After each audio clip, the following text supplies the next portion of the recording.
step up, but Stuart, my husband, did give me a little hand. Thank you, Stuart. I'd like to thank all of you for coming today. What a great turnout. I'm really thrilled that you took time to come hear about your university and what we're doing. I want to first acknowledge a few people that are here today. Patrick Mays is representing our Board of Governors.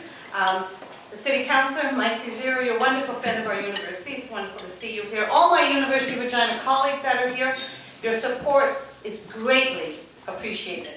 I also want to acknowledge a few other friends of your university. Chris Decker here from Global Transportation. Where's Chris? There he is. We also have Steve McCollum, who's here from the SAS Chamber of Commerce. Great friend of the University of Regina. Great to see you, Steve. Bernadette McIntyre is also with the Wisconsin Authority. Where's Bernadette? She's there. Bonnie Liskitz is our provincial auditor. Wonderful to see you here. I think I got most of our wonderful guests that have come. So today, before I start, I also want to acknowledge one of your own and one of our own, Victor Thomas, the former chair, your former chair. He's being honored this month with the University of Regina Alumni Crowning Achievement Award for Outstanding Service, and I hope many of you will come and join us to celebrate our alumni on September 27th. Our university motto is "As one who serves," and he really represents that. So it's an exciting time to be in Saskatchewan. Exciting time for me. When I first took the job here at the University of Regina, I had many of my colleagues say, "You're leaving Prince Edward Island, you're going to Regina?" Now they say to me when they see me, "What a great time to be in Saskatchewan." And the first year I was here, when I went back for I had to go back for a few events, I said, you know, people in Regina and Saskatchewan, they walk with a spring in their step. And that's what I've seen and what I believe. Our population is growing. Unemployment historically low. There's great momentum in our province and enthusiasm. Great time to be in Regina, our city. We're setting records for building. Our own population is growing. Money Sense magazine earlier this year ranked Regina as one of the top 5 places to live in Canada.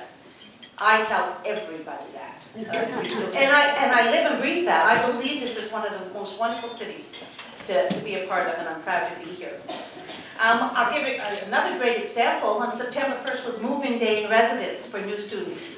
My husband and I and our senior team, we helped move in over 600 brand new to Regina students from Manitoba, from Alberta, from Ontario, from Finland, from many places around the world. And we saw their enthusiasm for our university and our city, and we were inspired. The moms and dads, grandmas, boyfriends, girlfriends, brothers, sisters, cousins. I remember my move-in day. My mother said, "I hope you have a ride." And that was it. That's what happened. So when I think of the students and moving day, and I think of how proud I am to have them be part of our university community, I also think about how universities are key to our future. And I would argue that University of Regina is one of the great things about this city and has helped fuel that growth. The University of Regina is at a pinnacle. It has tremendous growth right now. We have had enrollment growth 4 years in a row. This year was the highest total in our history.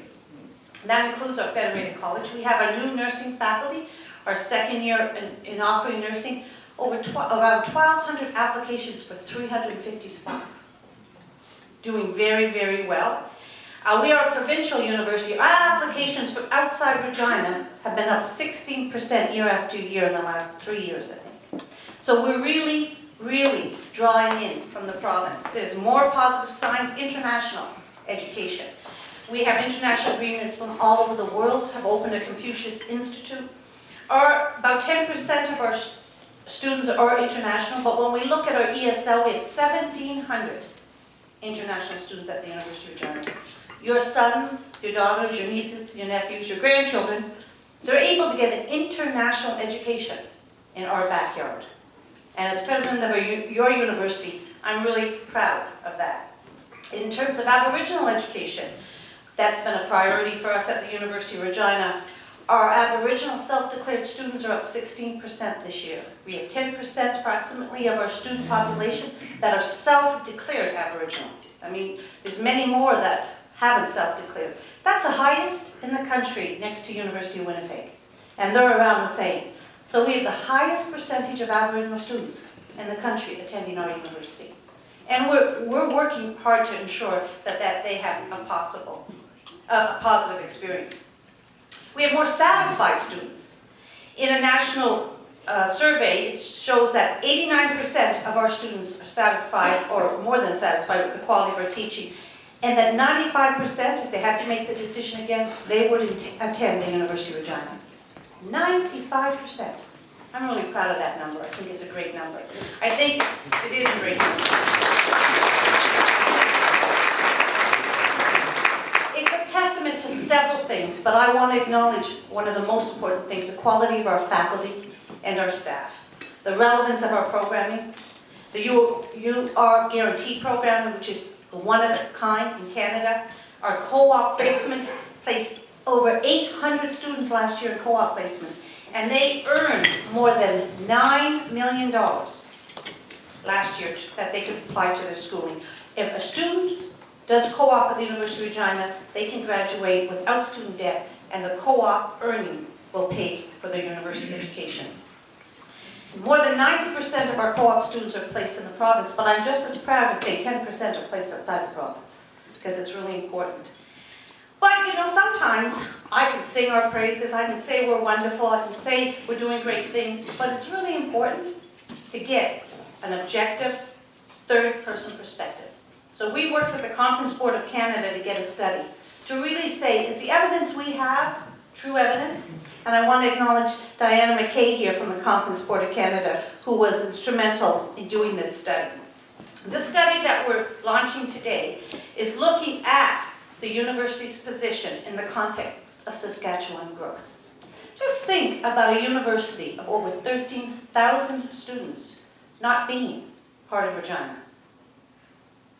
We're a city within a city. The town that my parents live in is less than 10,000 people in the Maritimes. We are a city within a city. Think about the impact that would have on your families, on your community if we weren't.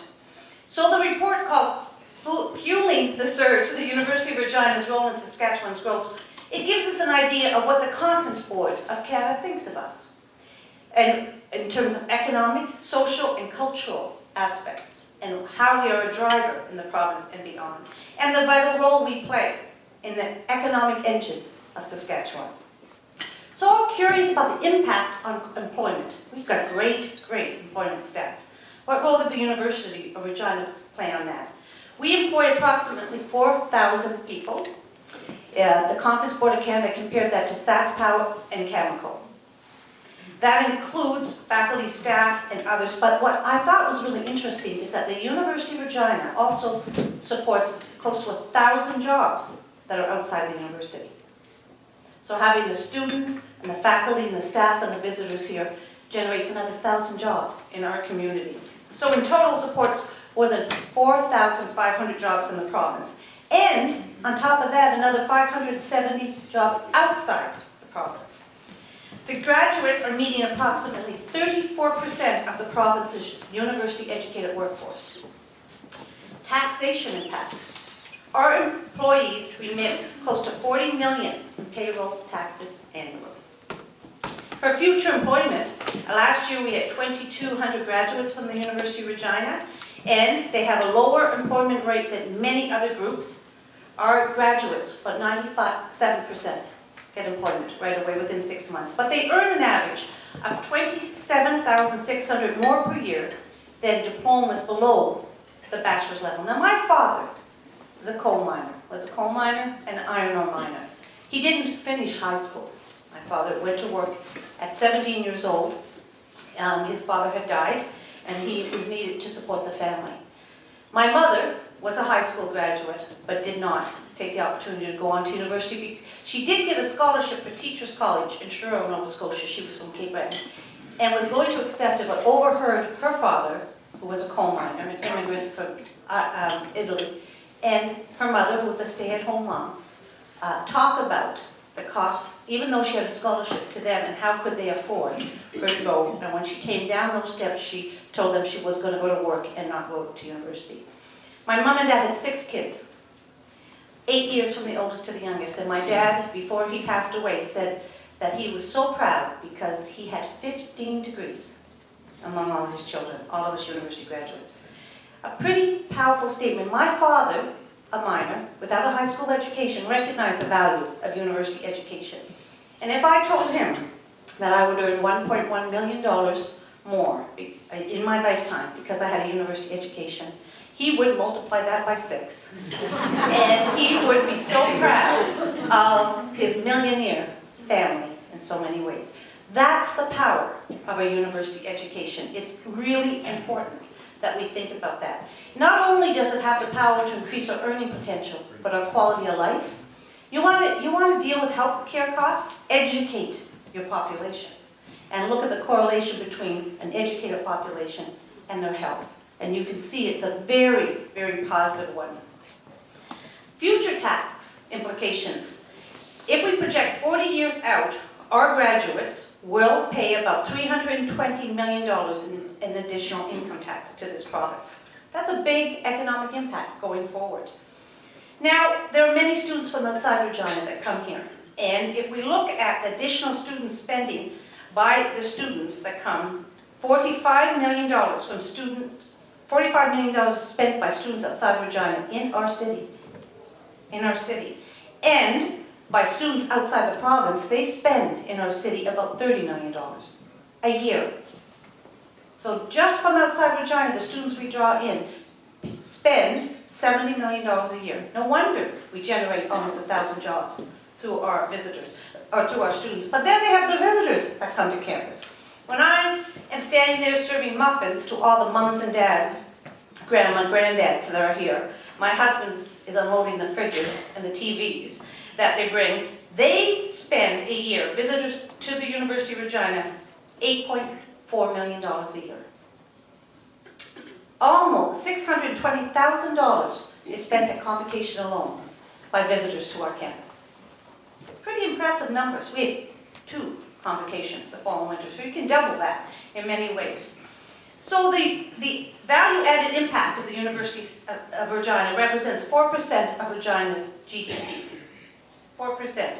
Generates $291 million in provincial GDP and $320 million in national GDP. Diana, you did a great job in reinforcing everything I knew, but didn't have the numbers for in Regina. We are your university, but we're also a provincial university.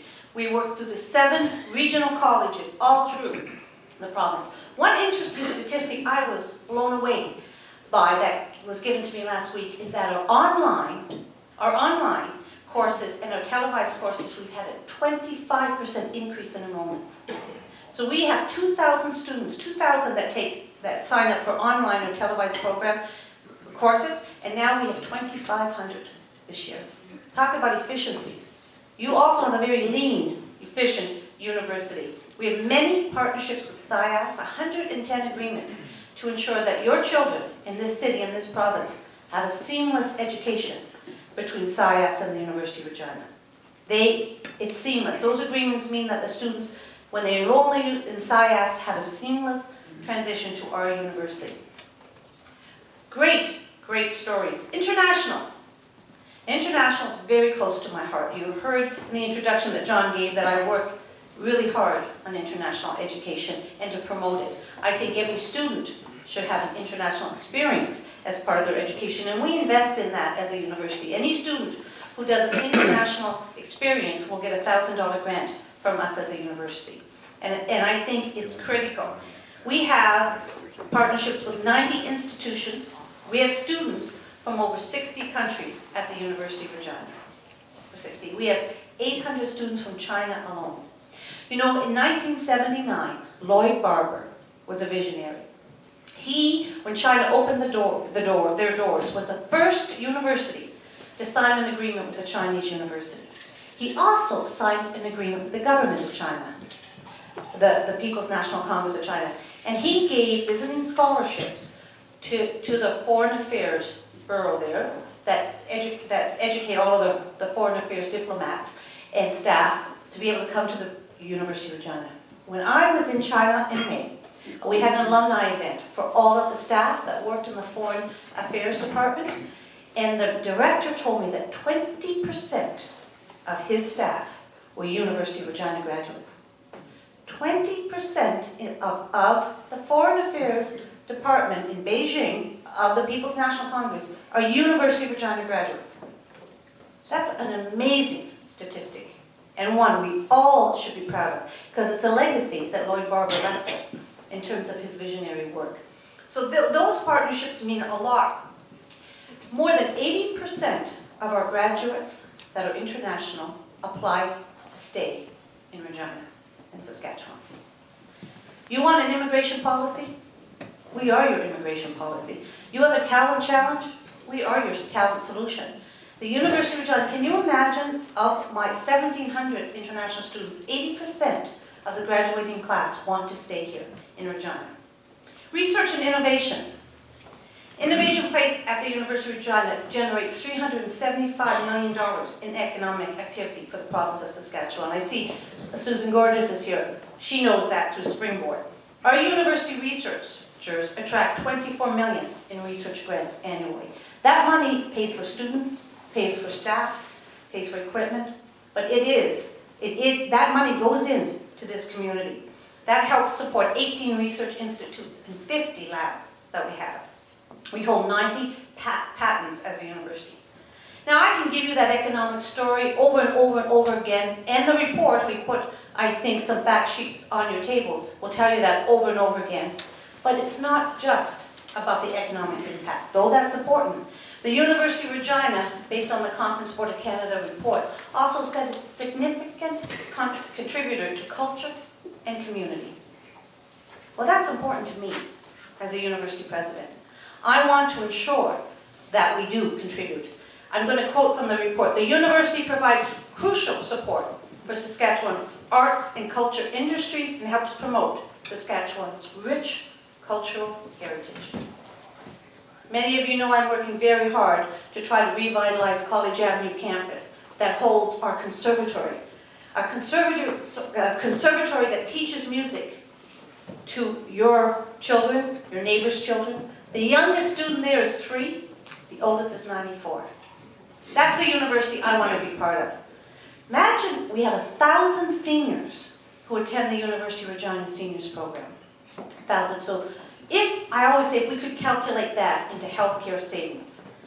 They get up, they get dressed, they get out of the house, they come and they learn together, they socialize together, and they really spend that time. That is preventative medicine. That's an important part of our community, 1,000 seniors we serve.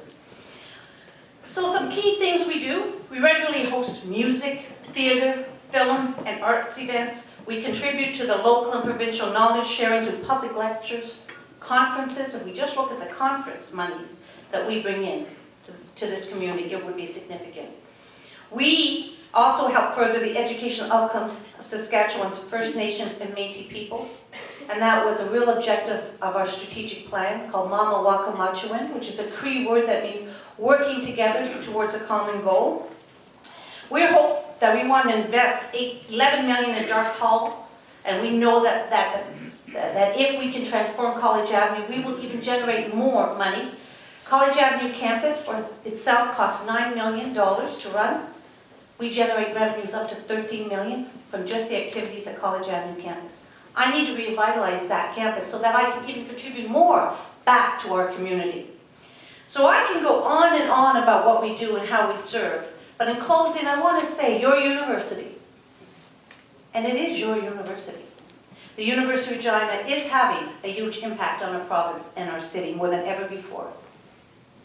And I know that for my father and my mother, the investment in university for them was a worthwhile investment. We're hearing now about the cost of student debt. Well, I had student loans, as did all my 5 brothers and sisters.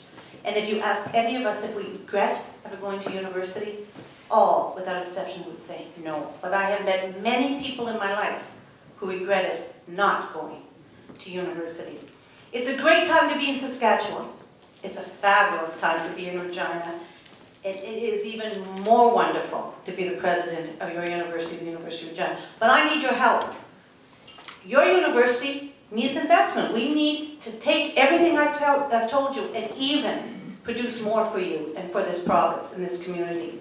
So at a time when our province and our city are growing, Consider the evidence I presented. Consider the evidence from the Conference Board of Canada report, how post-secondary education at your university helps drive that growth. And please be our advocates, because your university is key, I believe, key to the continued economic growth of this city and this province. Thank you.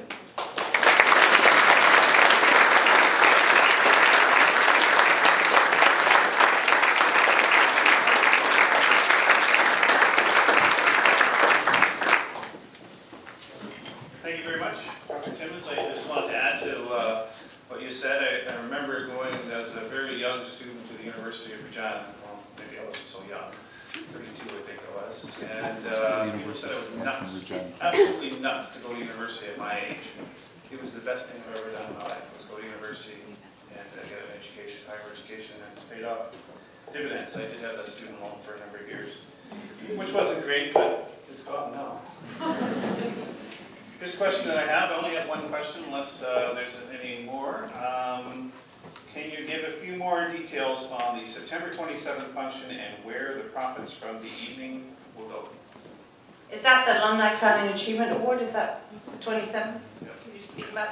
The profits or the monies, if there's any, is actually, I don't think, set up as a money-making endeavor, more as a celebration, but it would go to our Alumni Association to help keep our 60,000 alumni connected to our university. So that's where any of the profits would go. Now, correct me if I'm wrong, I probably am. I'm usually wrong on a lot of things, but do you not have a fundraising night coming up?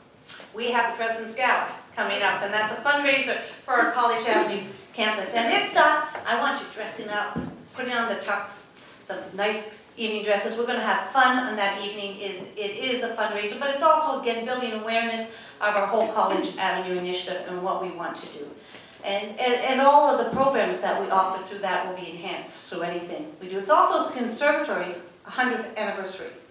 I don't know how many of you took music lessons or have children or cousins or nephews who have taken music lessons at the Conservatory.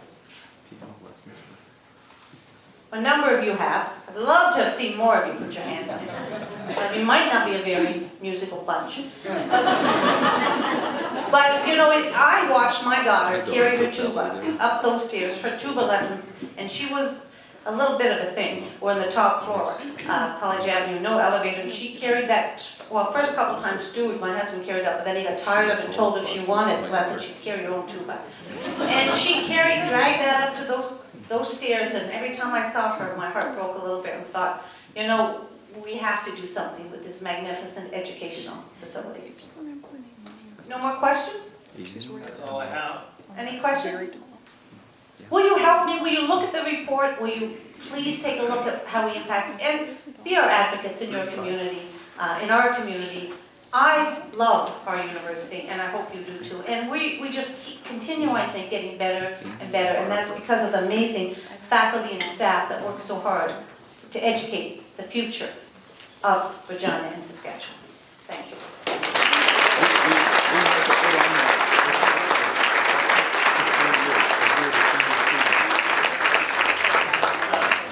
A couple things. If somebody were to send us the report, we'll post it on our website so our members would have access to the report, so we'll do that.